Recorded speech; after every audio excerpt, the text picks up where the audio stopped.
Hi there. So I'm going to post a link in the description box to the speech that President Trump delivered in Florida yesterday.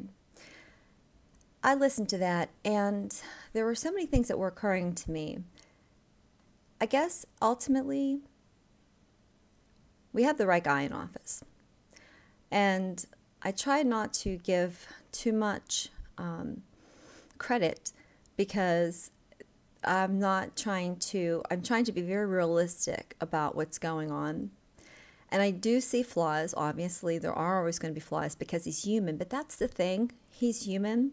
I think my favorite part of that whole speech, as simple as it was someone from the audience screamed out and he just said, "Hey," and it was just real, And I was thinking about how Michael Obama was on her little pulpit talking about how she felt as being the first lady. And she, of course, was tying that back to racism because that's what they were, the great dividers. And I'm listening to Trump speak, and I absolutely do believe he is genuine about wanting to unite the country.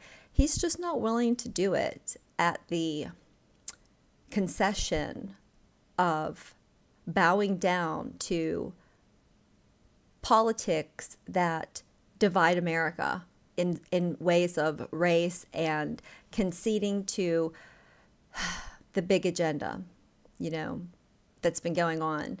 Yes, people say, oh, he's, tied into this and tied into that for one world, the new world order, the one world government. It's kind of funny because we do have to get along with other people in the world. We do have to have good relations, and we want to have good relations with others in the world. We do want to have other cultures, people that kind of come into our country legally, who aren't coming in with their hand out, and who are going to, key point, assimilate. They don't have to change everything about them, but they do have to assimilate to our culture. That's the only way that works. I just think that the speech was very good. I think he hit all the key topics, and he's just so natural, like interacting. It's almost like you're having a conversation with him. And he doesn't, it's very unnerving how he doesn't filter a whole lot of what he says, but I find that to be absolutely spectacular. I'm glad he doesn't filter. It does get him in hot water. And sometimes, whenever he is on a Twitter storm, I will be like, no, enough. But it's also what makes him a great president for the people. He is what we need now. We need somebody who's not going to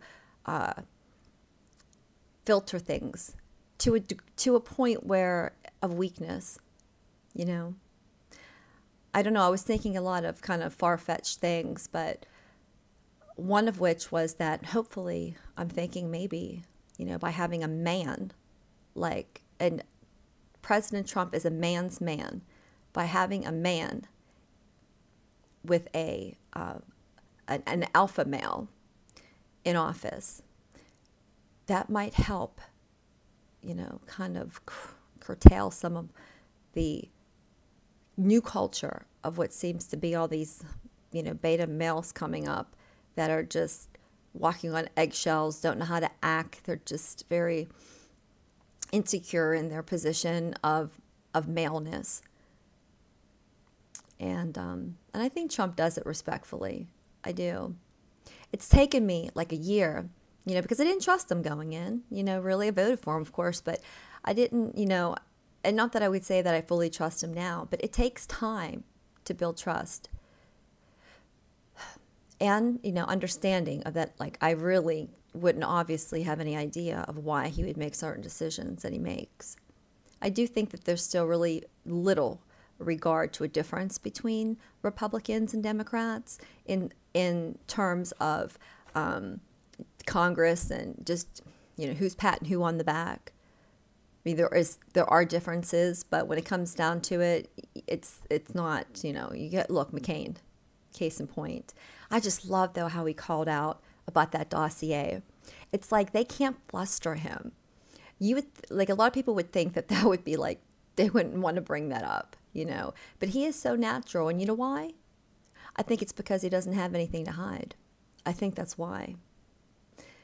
And there are, you know, things aren't, you know, I get why you have to kind of start unraveling that ball of yarn at the small end, you know, to get it all undone.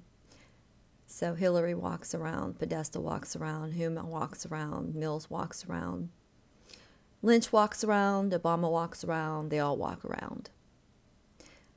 But I think those little balls of yarn are unraveling. I do. And I just think it's funny that you have, now everyone wants to hang Mueller, right? Because now they don't like him. Because, you know, he's unearthed all these things that kind of come back to the DNC. And that would never have happened, you know. Hindsight is so 2020. It is, and again, we need to wait a year. You know, people could say, oh, was this an accident? Trump didn't know what he was doing. But I don't know. Isn't it funny that a year later, you know he would have gotten a lot of opposition had he just tried to run his own independent investigation into anything over the DNC. He would have had so much opposition. They give that man opposition. Seriously. I saw that whore Mika and murderous, questionably murderous Joe talking about how Trump was slurring his words. And then they showed a clip from 1987. Seriously? You got to go back 30 years. 30 years to go back and say the man slurred his words? Okay, so they might not know about this, but that's kind of called being human. He speaks every day, all the time to people, and they can only pull back a clip from 30 years ago to do some sort of compare and contrast. They are just vile, degenerate, lying criminals, really. Oh, and I think they have a lot to unearth in their closet. Hoo-wee. Oh, it's hard. It is hard to watch them. It's hard to kind of watch some of these clips. Just to get the fullness of, even though it's vindication in the end, to kind of get that vindication, you got to like almost subject yourself to an instant brain aneurysm. Okay, that's it. I'm just rambling, but I will post a link to the Pensacola, Florida speech from Trump. And everybody have a great weekend. Bye.